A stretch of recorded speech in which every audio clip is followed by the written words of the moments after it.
Hello everyone, welcome to the YouTube channel of हमारा defence academy. आज की इस वीडियो में हम जानेंगे कि आरआईएमसी का फॉर्म आपको कैसे भरना है। जैसे कि आप जानते हैं आरआईएमसी के फॉर्म निकल चुके हैं। अभी 10 से 15 दिन पहले आरआईएमसी के फॉर्म आ चुके थे और फॉर्म भरने की लास्ट डेट तो अभी नहीं बताई गई है, लेकिन मान के चलते हैं फॉर्म भरने की लास्ट डेट होगी 30 सितंबर के आसपास। आप मान के चलिए सितंबर या अक्टूबर तक ये फॉर्म भरे जाएंगे। ठीक है, ये फॉर्म ऑफलाइन मोड पे भरे जा रहे हैं। आरआईएमसी के फॉर्म हमारी कोचिंग सेंटर पर आ चुके हैं, वहाँ से आप ले सकते हैं, या आप सीधा आरआईएमसी देहरादून के गेट से भी ले सकते हैं, या आप ऑनलाइन वेबसाइट से भी ऑर्डर कर सकते हैं। ठीक है, तो आरआईएमसी का जो फॉर्म आएगा वो इस तरह का आएगा।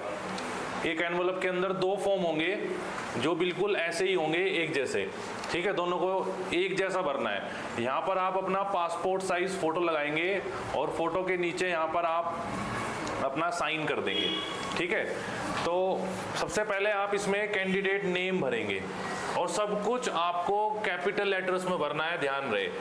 तो सबसे अच्छा रहता है कि एक बार आप इसको पेंसिल से भर लें और किसी एक्सपर्ट को, अपने टीचर को या किसी को चेक करा दे कि सही भरा हुआ है या नहीं भरा हुआ है, क्योंकि ओवर राइटिंग और गलती नहीं चलेगी। क्योंकि ऑफलाइन फॉर्म है, ऑफलाइन ऑनलाइन नहीं है कि आप इसको एडिट कर लें। एडिट नहीं होगा, जैसा भर दिया एक बार में भरा जाएगा। ठीक है, तो ये आपका फॉर्म आएगा, आप एक बड़ा सा एनवलप आएगा, उस एनवलप के अंदर एक आपकी बुकलेट होगी। बुकलेट में प्रीवियस ईयर एग्जाम पेपर का एक कलेक्शन होता है, उसके अंदर 2 फॉर्म होते हैं और 2 आपके एनवलप होते हैं छोटे छोटे। सब बताया जाएगा कि किस एनवलप में क्या करना है, अभी बताता हूँ आपको। सबसे पहले आपके इन दोनों फॉर्म को कैसे भरना है वो देख लीजिए। दोनों फॉर्म ले लेंगे, ठीक है। एक को भरेंगे, कैपिटल लेटर में अपना नाम लिखेंगे, ठीक है, अपनी डेट ऑफ बर्थ लिखेंगे, फिर अपना जो प्लेस ऑफ बर्थ है वो लिखेंगे, जो आपके डेट ऑफ बर्थ सर्टिफिकेट पे प्लेस ऑफ बर्थ लिखा होगा वो यहाँ पे लिख देंगे। ठीक है, फिर रिलीजन अपना लिखेंगे और अपनी हाइट सेंटीमीटर में लिखेंगे। ठीक है, अपनी हाइट को, क्योंकि स्टैंडर्ड यूनिट सेंटीमीटर होती है हाइट की, तो सेंटीमीटर में नाप के लिख लेंगे। ठीक है, उसके बाद नेशनलिटी अपनी इंडियन और वेट अपना जो आपका वेट होगा वो लिखेंगे। आई विजन आप चेक करा लेंगे, चेक कराने के बाद लिखना है 6/6 या 6'5", जो भी आपका ये जो आपके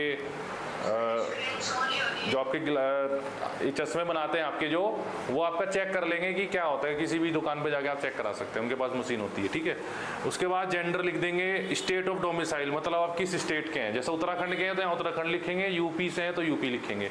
ठीक है, उसके बाद आइडेंटिफिकेशन मार्क 2 लिखने हैं। कोई भी बर्थ मार्क हो, आपके पैर पे, हाथ पे, कहीं पे भी कोई मार्क हो वो लिख देंगे कि ये मार्क है, लेफ्ट हैंड पे मार्क है। सबसे तो कॉमन चलता है वो मोल, तिल कहीं पे हो आपके, लेफ्ट चीक, राइट चीक, कहीं पे भी लिख देना 2 कोई भी। ठीक है, इसके बाद एग्जाम सेंटर नेम, आप अपने एग्जाम सेंटर का नेम अपने नियरेस्ट लिख सकते हैं। जैसे हम रुड़की में हैं तो हम यहाँ पे क्या लिखेंगे, देहरादून। इसके एग्जाम सेंटर्स देहरादून है, लखनऊ है। ठीक है, कुछ ही चुनिंदा शहरों में है, मतलब हर स्टेट की जो कैपिटल है वहाँ पर इनके सेंटर लगते हैं। तो हमारे आसपास देहरादून है तो हम यहाँ देहरादून भर देंगे। कैंडिडेट अपना आधार नंबर यहाँ पे डालेगा और अपने फादर या मदर का आधार नंबर यहाँ पे डालेगा। उसके बाद ये है डेट ऑफ एग्जाम। ठीक है, ये बहुत इंपॉर्टेंट है। तो डेट ऑफ एग्जाम में आप क्या करेंगे, जैसे थोड़ा फॉर्म नीचे हो गया, यहाँ पर डेट ऑफ एग्जाम, क्योंकि अब हमारा एग्जाम कब होने वाला है, दिसंबर में, 1 या 2 दिसंबर, ये फिक्स है। 1 या 2 फर्स्ट और सेकंड जून को तो जून वाला एग्जाम होता है, क्योंकि आरआईएमसी का एग्जाम हर 6 महीने में होता है। तो 1 और 2 दिसंबर को हमारा एग्जाम होना है, तो आप यहाँ पर लिख देंगे 2025। ठीक है, क्योंकि 25 में होने वाला है। और ये अपना जो दिसंबर में एग्जाम होता है वो किस टर्म के लिए होता है, जुलाई टर्म में। एडमिशन आपका जाके कौन से टर्म में होगा, जुलाई में, क्योंकि आरआईएमसी का जो एकेडमिक सेशन है वो 2 टर्म में चलता है। ठीक है, एक तो चलेगा जनवरी से लेके जुलाई तक और 1 जुलाई से लेके दिसंबर तक, इस तरह से चलता है। ठीक है, तो जो दिसंबर वाला जो एग्जाम होगा उसका रिजल्ट आएगा, फिर आपका इंटरव्यू होगा, इंटरव्यू के बाद मेडिकल होगा, उसके बाद सिलेक्शन होते होते आपका एडमिशन जाके कब होगा, जुलाई में। तो याद रहे आपको ये भरना है नीचे वाला, और जब अगले बार 6 महीने बाद आप फॉर्म भरेंगे तो ऊपर वाला भरेंगे। देंगे जो जून में एग्जाम देंगे, ठीक है। इसके बाद अपनी डिटेल ऑफ फैमिली मेंबर्स डालने हैं, सिर्फ ब्रदर और सिस्टर, इसमें मम्मी पापा का नाम नहीं लिखना है, सिर्फ भाई बहन, ठीक है। आपके 2 भाई हैं 2 बहन है जो भी हैं उनका नाम लिख देंगे और उनकी डेट ऑफ बर्थ, बस, ठीक है। 1 भाई 1 बहन है, जितने भी हैं 2 भाई 2 बहन जो भी हैं यहाँ लिख देंगे। अगर भाई बहन नहीं है, आप सिंगल चाइल्ड हैं तो उसको खाली छोड़ देंगे, कुछ लिखने की जरूरत नहीं है, ठीक है। अपने जो अपने भाई बहन है उनके बारे में लिखना है, अपने कजन्स के नाम मत लिख देना इसमें, ठीक है। उसके बाद यहाँ पर लास्ट में अपने फादर का नाम डालेंगे, फादर की ऑक्यूपेशन डालेंगे, जैसे ऑक्यूपेशन मतलब वो क्या करते हैं, अगर वो मान लो फार्मर है तो फार्मर लिख देंगे, अगर वो आर्मी में है तो आर्मी में किस पोस्ट पर है, JCO OR जो भी है आप यहाँ पर डाल देंगे, ठीक है। फादर की एनुअल इनकम, जो आपके फादर की एनुअल इनकम उनसे पूछ के या वो खुद भर देंगे इसको, ठीक है। मदर का नेम, मदर की ऑक्यूपेशन, अगर मदर हाउस मेकर तो हाउस मेकर लिख देंगे इसमें, अगर मदर हाउस वाइफ है, कुछ जॉब में है तो जॉब लिख देंगे, ठीक है। और एनुअल इनकम लिख देंगे, अगर किसी की एनुअल इनकम नहीं है तो वहाँ पर नील लिख देंगे, क्या लिख देंगे, मान लो अगर फादर की भी या किसी की आपकी इनकम नहीं है तो उसमें नील डाल देंगे। और परमानेंट एड्रेस, आपका जो परमानेंट एड्रेस है वो यहाँ पर आएगा लास्ट में, ठीक है। ये फॉर्म का फ्रंट पेज है, इस पे ये इंफॉर्मेशन आएंगी। अब इसमें हम सेकंड पेज पर आएंगे, लास्ट में ये पिन कोड भी डाल देंगे यहाँ पर, ठीक है। फिर आपका ये तो हो गया परमानेंट एड्रेस जो यहाँ पर आएगा। फिर नेक्स्ट पेज पर आपका आएगा एड्रेस ऑफ कॉरेस्पॉन्डेंस, मतलब दूसरा कोई एड्रेस हो आपका ऑफिस का या कहीं का, जहाँ पर आप इसका एडमिट कार्ड मंगाना चाहते हैं, क्योंकि इसका एडमिट कार्ड बाय पोस्ट आएगा, तो यहाँ पर जो एड्रेस होगा ध्यान से डालिए, यहाँ पर एडमिट कार्ड आएगा, ठीक है। और वैसे एडमिट कार्ड के लिए हम उस पर भी डालेंगे, आगे बताऊंगा आपको। तो यहाँ पर अपना एड्रेस ऑफ कॉरेस्पॉन्डेंस डाल देंगे। अगर आपका एड्रेस ऑफ कॉरेस्पॉन्डेंस वही है जो आपका परमानेंट एड्रेस है तो वही दोबारा डाल देंगे, ठीक है। यहाँ पर पिन कोड डाल देंगे और टेलीफोन नंबर तो होते नहीं है तो यहाँ पर मोबाइल नंबर इसमें आएगा आपका, और यहाँ पर ईमेल आईडी डाल देंगे। ये बहुत अच्छे से चेक करके डालना, क्योंकि सिलेक्शन होने के बाद जो इन्फॉर्मेशंस आती हैं वो मेल पर और ऐसे ही आती हैं, तो ईमेल बहुत ज़रूरी है। ईमेल आईडी बहुत अच्छे से डालना, आपने स्पेलिंग गलत कर दी तो गड़बड़ हो जाएगी, मेल कहीं की कहीं चली जाएगी, ठीक है। इसके बाद आप अपनी क्लास डालेंगे, किस में पढ़ रहे हैं, ऑब्वियसली 7th में पढ़ेंगे आप, जब भी तो 8th में एडमिशन लेंगे। तो क्योंकि आप RIMC का फॉर्म भर रहे हैं, RIMC में आप जानते हैं 8th क्लास में एडमिशन होता है, तो बच्चा कौन सी क्लास में पढ़ना चाहिए, 7th में पढ़ते हुए वो एग्जाम देगा और 8th में उसका एडमिशन होगा, ठीक है। उसके बाद यहाँ पर मीडियम ऑफ इंस्ट्रक्शन, मतलब जिस मीडियम में आप पढ़ रहे हैं, तो इंग्लिश मीडियम डाल देंगे अगर आप इंग्लिश में पढ़ रहे हैं, हिंदी मीडियम डाल देंगे अगर हिंदी में पढ़ रहे हैं, ठीक है। अब इससे एक क्वेश्चन है कि आप how many times appeared before RIMC entrance exam, आप इस एग्जाम में पहले कितनी बार बैठ चुके हैं, 1 बार 2 बार। अगर पहली बार दे रहे हैं तो यहाँ लिख देंगे नील, क्या लिख देंगे, NILL।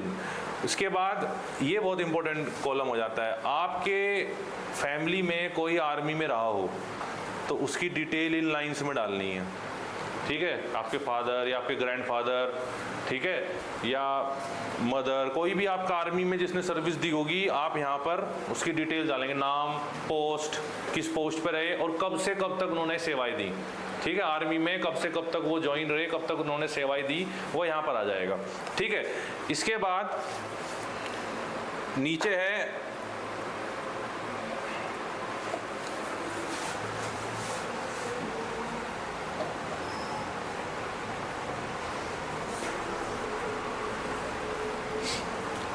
ये बहुत इंपॉर्टेंट है, स्पेशल अचीवमेंट इन स्पोर्ट्स। अगर आपका कोई स्पोर्ट्स में अचीवमेंट है, स्पोर्ट्स में अचीवमेंट मतलब आपने अपने स्कूल की तरफ से कहीं पर कुछ गेम्स खेलने गए हो और आपको वहाँ पर कोई सर्टिफिकेट या कोई 1st 2nd 3rd कोई प्राइज़ मिला हो, तो वो आप यहाँ पर मेंशन करते हैं at the time of admission के टाइम पर, इंटरव्यू के टाइम पर ये सब चीज़ें कंसिडर की जाती हैं। तो अगर है तो ज़रूर लिखना, अगर नहीं है तो छोड़ देना, नील। ऊपर भी अगर आपके फादर या मदर कोई भी आर्मी में नहीं रहा है तो वहाँ पर भी आप नील लिख देंगे क्योंकि कोई नहीं रहा है, ठीक है। उसके बाद आज जब आप फॉर्म भरोगे उस दिन की डेट डालना और जहाँ पर आप फॉर्म भरोगे वहाँ का प्लेस डाल देना, रुड़की, सहारनपुर, जहाँ भी आप भर रहे होंगे तो रुड़की प्लेस में आ जाएगा और डेट आ जाएगी जो आपने फॉर्म जिस दिन भरा है। जैसे आज क्या डेट है, आज मान लो 1 सितंबर है तो 1 सितंबर आप यहाँ डाल देंगे और प्लेस रुड़की डाल देंगे, ठीक है। ये आप यहाँ पर अपने पेरेंट्स के सिग्नेचर कराएंगे, किसके, पेरेंट्स के। और ये दूसरे वाला बहुत इंपॉर्टेंट है, यहाँ पर आप जिस स्कूल में पढ़ रहे हैं उस स्कूल के प्रिंसिपल के साइन भी होंगे और उनकी स्टैंप भी लगेगी। स्टैंप मारकर वो यहाँ पर साइन करेंगे, वो इस बात को वेरीफाई करेंगे कि आप उनके स्कूल में 7th क्लास में पढ़ रहे हैं, ठीक है। उसके बाद ये लिस्ट ऑफ डॉक्यूमेंट्स है, बहुत ज़रूरी है। ये सारे डॉक्यूमेंट्स की फोटोकॉपी किसी गजेटेड ऑफिसर से आपको अटेस्ट करानी है और अटेस्ट कराने के बाद फॉर्म के साथ स्टेपल करनी है, ठीक है। फोटोकॉपी अटेस्ट कराने का मतलब होता है कि कोई आपको मतलब आपके डॉक्यूमेंट सही है ये बता रहा है कि किसी ऑफिसर ने अगर अपने उस पर साइन कर दिए तो उसका मतलब कि आपके डॉक्यूमेंट सही हैं, कोई फर्जीवाड़ा नहीं है। तो सबसे पहले आप क्या करोगे, 2 फोटोग्राफ अपने फॉर्म के साथ, एक फोटो तो चिपकाओगे फॉर्म पर, 2 फॉर्म है तो 2 फोटो तो चिपकेंगी और 2 एक्स्ट्रा फोटो फॉर्म के साथ अटैच कर देंगे क्योंकि वो एडमिट कार्ड पे लग के आएगी, ठीक है। उसके बाद 2 एडिशनल ये भी है फोटोग्राफ एप्लीकेशन फॉर्म में भी साइन करने। हाँ, ये पहली लाइन तो ये है कि फोटोग्राफ के नीचे आप अपना साइन करेंगे। दूसरी लाइन ये है कि 2 अपने एक्स्ट्रा फोटोग्राफ आप लेकर उसमें फॉर्म में स्टेपल कर देंगे, ठीक है। और copy of birth certificate, DOB date of birth certificate, और original school studying certificate, school से एक सर्टिफिकेट लेना आपको, स्कूल स्टडी सर्टिफिकेट। 2 डॉक्यूमेंट हो गए, पहला हो गया डेट ऑफ बर्थ सर्टिफिकेट, दूसरा हो गया स्कूल स्टडी सर्टिफिकेट। स्कूल में जब आप प्रिंसिपल के साइन कराने जाओगे तो वहीं पर वो एक सर्टिफिकेट बना देंगे कि ये बच्चा सन ऑफ दिस इस क्लास में पढ़ता है, उसका रोल नंबर ये है, बस स्टडी सर्टिफिकेट बन गया और उस पर मोहर लग जाएगी। वो भी एज इट इज आप फॉर्म के साथ क्या कर देंगे, अटैच, ठीक है। तो 2 फॉर्म हो गए, ग्रीन कलर के 2 फॉर्म है, उसके ऊपर 2 फोटो लग गई और 2 फोटो एक्स्ट्रा, 2 फोटो तो उसमें लग जाएंगी, 2 फोटो एक्स्ट्रा, फोटो के नीचे अपना साइन कर देंगे। 2 फोटो, 2 फॉर्म, उसके पीछे डेट ऑफ बर्थ सर्टिफिकेट की फोटोकॉपी, उसके पीछे स्कूल स्टडिंग सर्टिफिकेट, उसके पीछे ये छोड़ो, उसके पीछे डोमिसाइल। डोमिसाइल तीसरा डॉक्यूमेंट हो जाएगा आपका, जिस स्टेट का डोमिसाइल है। मान लो आप उत्तराखंड के रहने वाले हैं तो उत्तराखंड का डोमिसाइल की फोटोकॉपी करा के वो उसके पीछे लगा देंगे। और आधार कार्ड, चौथा डॉक्यूमेंट क्या हो गया, आधार कार्ड। चौथा डॉक्यूमेंट आपका हो गया आधार कार्ड, उसकी फोटोकॉपी कराएंगे और उसके पीछे लगा देंगे। और एक इसमें नहीं लिखा हुआ है, एक अगर आपका कैटेगरी सर्टिफिकेट है वो भी लगाना है, कैटेगरी सर्टिफिकेट भी लगा देना, और SC OBC जो भी है वो उसके पीछे लगा देना। अब वो सारे डॉक्यूमेंट एक साथ क्या कर देंगे, स्टेपल। बस याद रहे जितने भी आपने फोटोकॉपी कराई हैं, जो फोटोकॉपी वाले डॉक्यूमेंट है, कौन कौन से हैं फोटोकॉपी वाले, date of birth certificate, school study, तो ये तो हो जाएगा date of birth certificate, domicile, Aadhaar card और कैटेगरी सर्टिफिकेट। ये चारों डॉक्यूमेंट गैजेटेड ऑफिसर से टेस्ट कराने हैं, वो आपके फादर मदर करा लेंगे, ठीक है। कुछ भी प्रॉब्लम आती है तो आप स्क्रीन पे दिए हुए नंबर पर कॉल कर सकते हैं और मैं आपको फिर डिटेल में बता सकता हूँ कि कहाँ से साइन कराने, क्या कराने, हो जाएंगे गैजेटेड ऑफिसर से साइन हो जाएंगे। वो करने के बाद ठीक है, हमारा फॉर्म तैयार हो गया। 2 फॉर्म है, दोनों फॉर्म भर दिए, 2 फॉर्म है, दोनों के ऊपर फोटो लग गई, उसके पीछे ये 4-5 डॉक्यूमेंट लग गए, सबको एक साथ क्या कर दिया, स्टेपल करके मोड़ना है। मोड़ने के बाद क्या करना है, यहाँ देखो, अब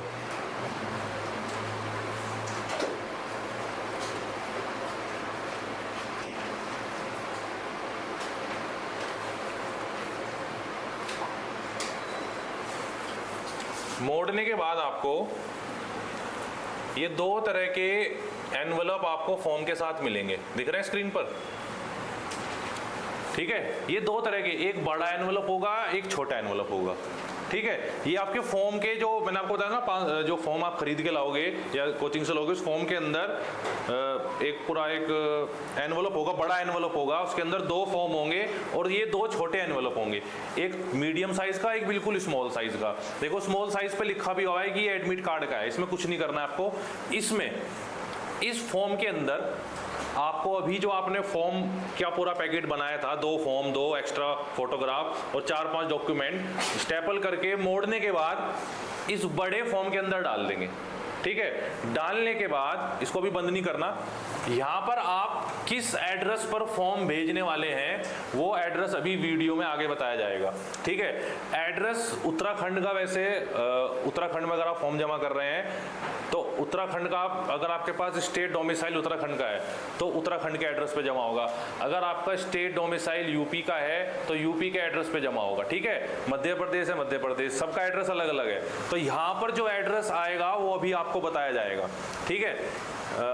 और यहाँ पर छोटी वाली जगह पर, यहाँ पर आपका खुद का एड्रेस आएगा।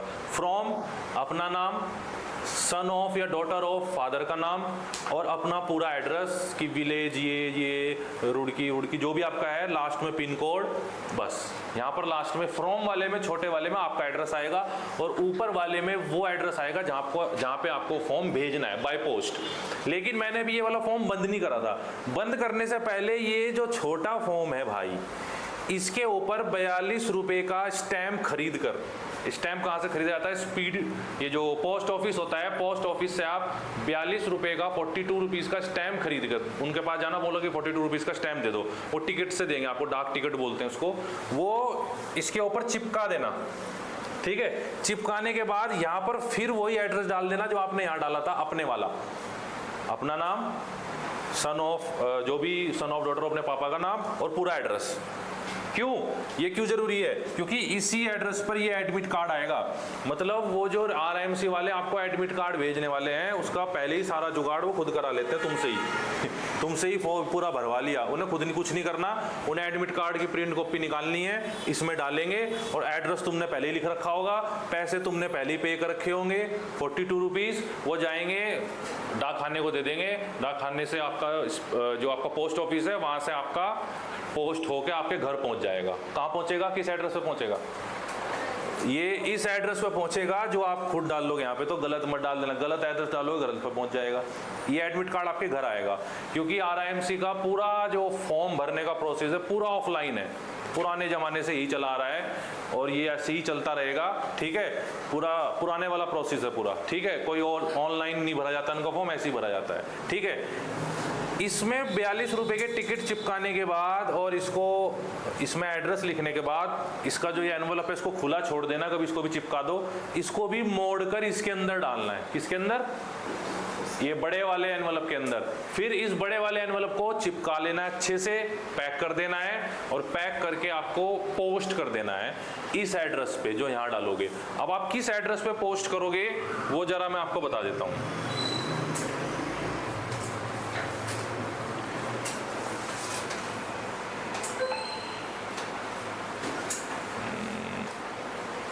ओहो, आप इस एड्रेस पे पोस्ट करेंगे। ये आपके एड्रेस उसी फॉर्म में, जो आपका जो फॉर्म होता है उस फॉर्म में आपके ये सब भी आते हैं, ठीक है। ये पूरा एक 4-5 पन्नों का पूरा एक डिटेल होती है उसमें कि आरआईएमसी का एग्जाम में सिलेबस क्या क्या है, कहाँ कहाँ कैसे फॉर्म भरा जाता है, पूरा उसमें एक डिटेल है।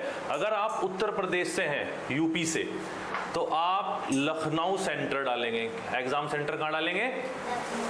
ठीक है, ये नहीं कि देहरादून डाल दिया। अगर आप उत्तर प्रदेश से हैं तो अपना एग्जाम सेंटर कहाँ डालेंगे? लखनऊ। और जिस एड्रेस पर वो फॉर्म भेजना था जो भी अभी बताया गया है, इस एड्रेस पे भेजेंगे। Deputy director of education region Shiksha Bhavan, ऐसे ऐसे करके लखनऊ में जाएगा। समझ गए? अगर आप यूपी से हैं तो अपना एग्जाम सेंटर कहाँ डाला था हमने? फॉर्म में, स्टार्टिंग में ही फॉर्म में लिखा हुआ था कि एग्जाम सेंटर कहाँ डालना है, तो एग्जाम सेंटर लखनऊ डालेंगे अगर आप यूपी से हैं। और उत्तराखंड से हैं तो एग्जाम सेंटर क्या डालेंगे? देहरादून, ठीक है। और देहरादून में आप फॉर्म कहाँ भेजेंगे? देहरादून में अगर आप उत्तराखंड से हैं तो देहरादून एग्जाम सेंटर डालेंगे और फॉर्म भेजेंगे chief education officer CEO Mayur Vihar शास्त्रधारा road Dehradun. ये एड्रेस डालेगा। कुछ लोग क्या करते हैं, आरआईएमसी का फॉर्म जब भरते हैं तो उसके फॉर्म पर एड्रेस आरआईएमसी का डाल देते हैं कि आरआईएमसी को भेज दिया।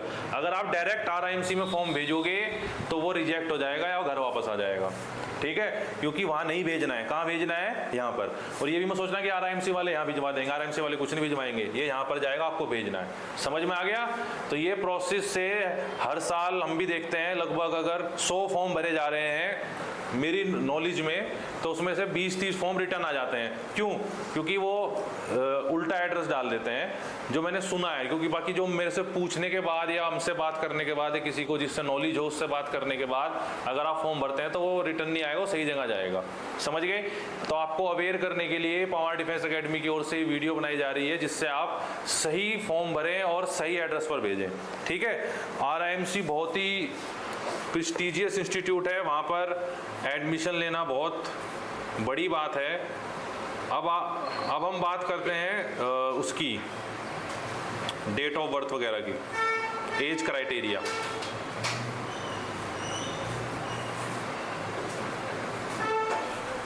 इसके बाद देखो एज क्राइटेरिया क्या रहता है।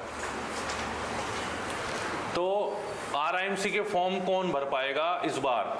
ये नहीं कि आपने फॉर्म भर दिया, अगर आपकी डेट ऑफ बर्थ इसके बीच में नहीं आ रही है तो आपका फॉर्म रिजेक्ट हो जाएगा। ठीक है? क्या आनी चाहिए? क्योंकि अब हमारा दिसंबर वाला टर्म है, दिसंबर 2025 का टर्म है, तो आपकी डेट ऑफ बर्थ इसके बीच में होनी चाहिए। जुलाई 2013, 2 जुलाई 2013 से जनवरी 1 2015 के बीच में जिसकी डेट ऑफ बर्थ है वो ये वाला फॉर्म भरेगा। जिसकी इसके बीच में डेट ऑफ बर्थ नहीं है वो ये वाला फॉर्म नहीं भरेगा। ठीक है? इस डेट ऑफ बर्थ के बीच में आप इन दोनों डेट्स के बीच में आपकी डेट ऑफ बर्थ होनी चाहिए। ठीक है? ध्यान से देख लो, ये बहुत इंपॉर्टेंट बात है। इन दोनों डेट्स के बीच में ही आपकी डेट ऑफ बर्थ होनी चाहिए और तब आप इस फॉर्म को भर सकते हैं। डेट ऑफ बर्थ सर्टिफिकेट में इसके बीच की डेट होनी चाहिए और 7th क्लास में होनी चाहिए, तब आप ये फॉर्म भर सकते हैं। समझ में आ गया? अच्छा, इसके बाद एक रह गया इसमें जो हमारे एग्जाम है, एग्जाम पैटर्न। तो 1 और 2 दिसंबर को एग्जाम फिक्स है, होना ही होना है जब तक कि कोई फर्दर चेंज ना हो। 1 और 2 दिसंबर को एग्जाम होना है हमारा। ठीक है?